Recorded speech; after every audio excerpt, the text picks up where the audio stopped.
All right, guys, I wanted to show you today the Philips 4200 series. So that's this keypad, deadbolt, and lever system. So if you're in the market for a smart lock, definitely stick around. I'm going to show you what comes in the box, how to get things set up, and I'm also going to show you what features you can access through the app. So this particular smart lock may be good for you if you're looking for all different ways to be able to unlock and lock your door. But perhaps most importantly, if you are also needing to install levers, this comes with those as well. All right, so everything that you need does come in the box. The only thing that you really need to provide is a drill or a screwdriver. It even comes with the AA battery, so you don't have to worry about that. All right, so I'm gonna show you how to install the levers first. And the very first thing you really wanna do is install the strike plate. Now, if you had an old lock in place, you can just use the existing strike plate. So that's what I'm actually gonna do here. Once you have that in place, the next thing you wanna do is install the latch. So depending on how your door is configured, of course, you can go ahead and flip this up and down. Once you have the right configuration, go ahead and just slip that in there. And then same idea, you just want to screw in the 2 screws. All right, great. Next, you will take the outside handle. So that's the one without the screw holes. And then you're just going to go ahead and take that tail piece and stick it in through the square hole in the latch. And then you're also going to want to line up the 2 gold rods through the 2 circles to the left and right of that square. All right, perfect. And then once you have that in place, go ahead and take the other handle and you want to line up the screw holes with these 2 rods here. And it's literally just one more step. You just got to screw everything in. And then once it's screwed in, you are done with the handles or the levers. So you can go ahead and just kind of double check everything by twisting the handle. It looks like it's good to go. All right, guys, so with the deadbolt, same idea. You just want to install the strike plate first. Again, I'm just going to use this existing one for my old lock. And then the next thing, just like with the handles, install the latch. Again, that's as easy as just inserting it in here and then go ahead and screw it in with the 2 screws. All right, next comes the exterior assembly. So that's the one with the keypad and the fingerprint.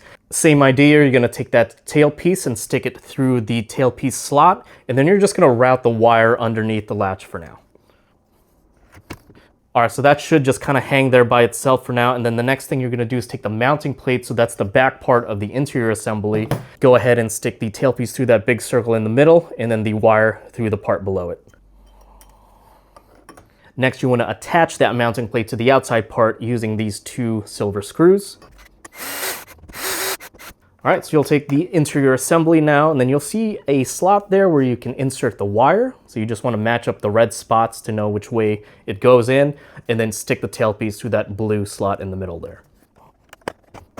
All right, so go ahead and just hold the interior assembly there for now, and then you're going to want to remove the cover, and that is going to reveal not only the battery compartment, but you'll see 2 holes, and that's how you're going to attach this bigger piece of the interior to the mounting plate. There's a 3rd hole at the bottom as well. All right, so with that in place, you can just do a quick manual check just to make sure the lock goes in and out as it should. Looks like ours is fine. So then you just install the batteries at this point. And now you can download the app and set up your codes and fingerprints through there. So let's take a look at how that works now. All right, guys, so once you have the app downloaded, you'll see here it's very simple and intuitive. Right in the middle there, you can click on that lock icon and you can lock or unlock. Right below, you'll see 3 items. So the first one will be activities, and this is just gonna be a history of when the lock was locked or unlocked and the method that was used. Next to that, you'll see pin code, and as you may guess, this is how you're going to add pin codes. You can click on that plus sign there at the bottom, and this is pretty cool. You can make it permanent for people like family members, recurring for people that may be coming in and out for a short period of time. And then you can set duration for a temporary use, and then one-time use for people like repairman and stuff like that. And then next to pin code on the home screen, you can add fingerprints, and I'll have you press on the fingerprint circle 8 times to be able to register that fingerprint. All right, and then to adjust the settings, you click on that gear icon at the top right. And there you can change the device name at the very top. You can turn auto lock on or off. Now there's also the away mode options. So this is going to trigger an alarm if the mechanical key or the thumb turn is used. It's also going to disable any user pins. So only the master pin, the main pin, can be used. Sound settings, this is how you're going to turn on and off the lock sound. You can change the device language here. You can change that master pin that we were talking about here. And then privacy mode. So basically you press the circle at the top right of the thumb turn for 3 seconds. And that makes it so that the physical key, the thumb turn, and the master pin are the only ways to unlock. And then below all that is the device information and the support information. All right, guys, so now I just want to demonstrate all the different ways to lock and unlock. So as you saw with the app, you can do it through there. But physically, of course, there is that keypad. Nice and quick and responsive there. Then, of course, you have the fingerprint. Super quick to respond. And then you do have your physical keys, and all you have to do is kind of swipe up on this and rotate it upwards, and that'll reveal the keyhole. So let's just give that a quick try. Working perfectly. And then of course you can use the voice assistant, so Alexa or Google Home will lock and unlock this thing. To lock it from the outside, other than auto lock and this key, you can also just press down on that check mark and it'll lock right away. And then from the inside, of course, you have the thumb turn to go in and out.